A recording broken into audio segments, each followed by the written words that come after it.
Everybody. Welcome to the Teach Different podcast. We are ecstatic today, and here's why.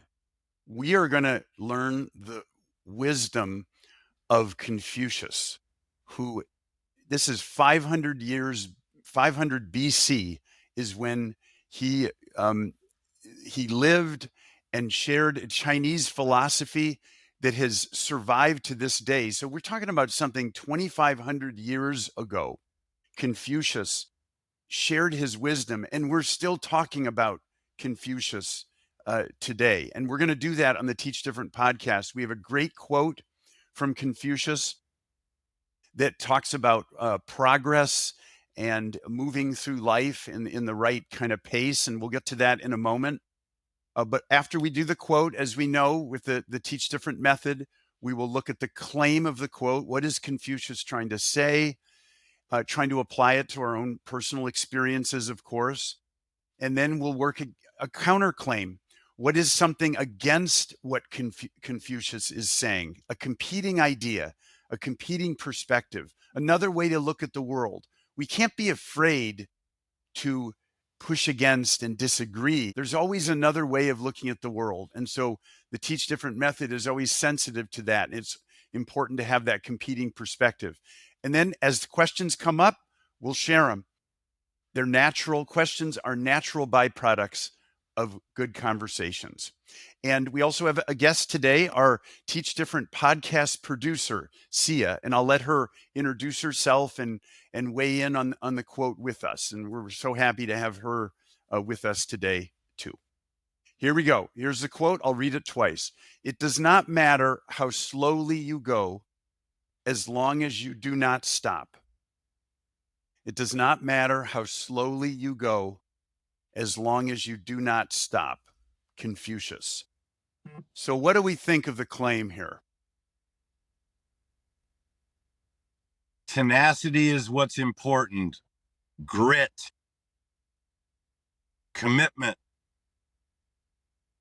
way more important than speed. And I think it really takes a different part of your emotional state to be good at sticking to something as opposed to doing something quickly and trying to accomplish something, with like immediate gratification. This is just saying you gotta stick to things, and you should have patience. You could even throw in as well. It does not matter how slowly you go, as long as you do not stop. That's basically saying you should be patient, whatever it is. Be patient. Patient was the word I had in my head as well. It's hard to be patient. My mind is going right to my classroom with my students right now. We just did a project, Supreme Court project in my government class, where students had to stand up in front of their peers and deliver a presentation. It is terrifying. And I share with them the journey of public speaking that I had myself, where when I started, I was really nervous. I couldn't do it. And then now, all these years later in teaching, it's my job, and I'm so comfortable doing it. And I would apply this one to my life and say, I adopted the idea that I'm not going to be great at this at the beginning. It's going to be slow. I got to be patient. I have to see success in small chunks and just don't stop. And that's hard, but public speaking is one good example, at least for me, where because I didn't stop, I'd become much better at it. And that's what really mattered, that I stuck with it. So that's my personal experience right there. And I think just to add to that is the fact that with social media and the way we live our lives right now, we live in a world of instant gratification. So I can understand why young students are finding it hard to be patient and wait for results and not actually just give up before you start seeing any progress. And I think a lot of us struggle with that. My personal example is that at the beginning of this year, I started a fitness journey, and I had never been into fitness, even during my school days. I was into the arts, and I was not a sporty kid. So starting this, obviously I sucked and I allowed myself to suck. And I said I was going to just keep my word and continue to show up, even if maybe sometimes I miss a couple of days of my training and I don't show up the way that I had wanted to. But the main goal is to continue to show up, and slowly but surely I've become better. I'm not the greatest, but I have become better and I've seen the progress. So I think sometimes we're too quick to give up, and especially when we're not seeing results right away, just because we live in such a world of instant gratification. We want to see the likes on social media immediately. We want people to listen to our podcast immediately and see growth. However, in reality, it doesn't work like that. You're not going to grasp everything immediately. And I think I like this quote because it's a reminder to actually take it slow, also to avoid burnout and things like that. We speak a lot about burnout, but it's because we're not taking the time to do things slowly, um, until we reach that end goal, whatever it may be. Yeah, that's great. I never thought of burnout in that way. It's true though. When you post something on social media, it could go viral. Why isn't it going viral? Think of that mentality, and then just realizing, no, get into a routine and a rhythm and let people understand who you are and what you do and the content you're producing over time. What people like is consistency. If you want to really think about this as how are you going to grip someone's attention in the long run, it's really showing that you're going to be there and you're going to be something they can rely on. And that goes with being a good friend, etc. Yeah, that's good. That's good. Yeah. Another quick example before we head into the counterclaim. I'm interested to see what you guys think of the counterclaim here. But Steve, the Teach Different podcast, when we started this in January of 2020, I think we had 2 listeners in the first episode. And now it's pushing 5 years and we're knocking on the door of 200,000 listens. We went slowly, but you just, the consistency, I think, is the most important thing. You want to give up, but then you just got to keep going. So there's so much Yeah. here. Well, okay. Do you guys have an idea of a counterclaim here? It does not matter how slowly you go, as long as you do not stop. What do you think, Siye? Um, I think the first thing that comes to mind is that sometimes there is great wisdom in stopping, especially when things, um, I don't know, maybe let's say I'll use fitness again, as a most recent example in my life. Maybe let's say I was doing a certain workout that is hurting my knees, right? And instead of continuing to do that workout over and over again and being consistent at it, the realization that this is not good for me and stopping and trying something else and pivoting is also can be a good thing to a certain degree. So I don't need to keep showing up and doing the same thing that is hurting me. I can do something else. Right. And if I'm failing at something, sometimes maybe that just isn't my thing and I have to try something else and potentially get better results that way. I like the I, physical. I love it. I like that.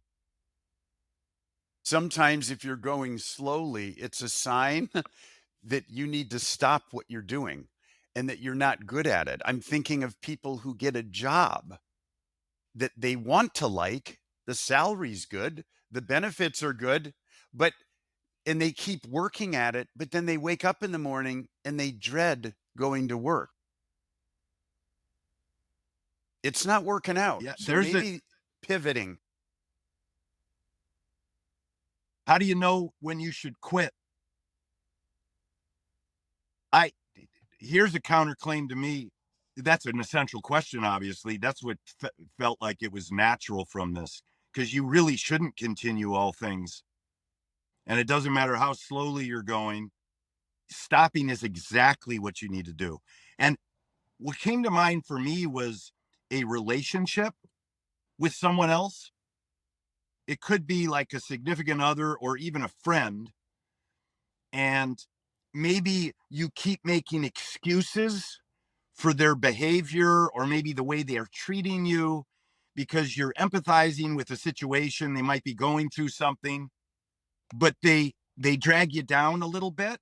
You know, you're not getting anything back from them. You're investing a lot in a relationship that you're not uh, I don't want to say profiting from, but you get the point. You're not getting anything out of it. You don't want to be in Mr. or Mrs. Patience for a time frame that's undetermined. You know, there will come a time where stopping is what you may need to do. And doesn't mean you have to leave someone or ignore them or ostracize them from your life, but you need to reset and reframe and get out of this mode of waiting, waiting, waiting. And you really demand something more immediate from people. You make that demand, you know, I need you to be positive around me, like immediately. Figure out a way to do it. Because if you don't, I'm not going to wait anymore. I got to move on.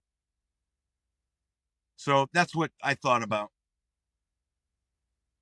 And it matters when you stop, because when you stop, it gives you an opportunity to reset,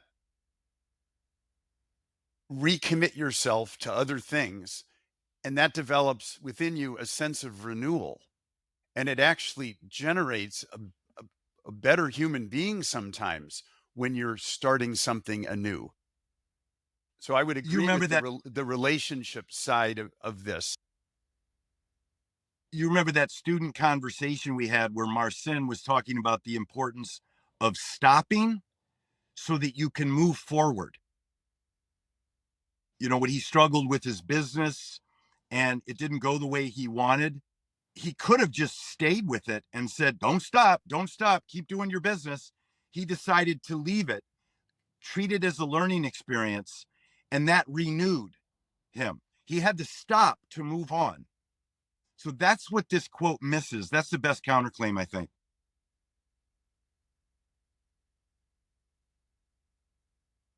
Okay, good. This is great. Confucius, it does not matter how slowly you go as long as you do not stop. Thank you everybody for joining us on the Teach Different podcast. We hope to get many listeners for this episode, and we have some exciting things going on with Teach Different that I'll share a few right now. First of all of these episodes now are going up on our YouTube channel. So check that out as another venue to listen to this and previous episodes. And also, we have developed a certificate program that we developed as a consequence of a grant that we got in Illinois from the Illinois Department of Human Services. We are developing this to help people go through a week. Actually, it's about an 8-week program to learn the Teach Different method in their setting, whether it be a school or anything else. And in that way, we are going to work with people one-on-one to really get this down and to bring it to their community. So we're really excited about this certificate program approach that we think is really going to make a huge difference in the communities we serve. Yeah. All right.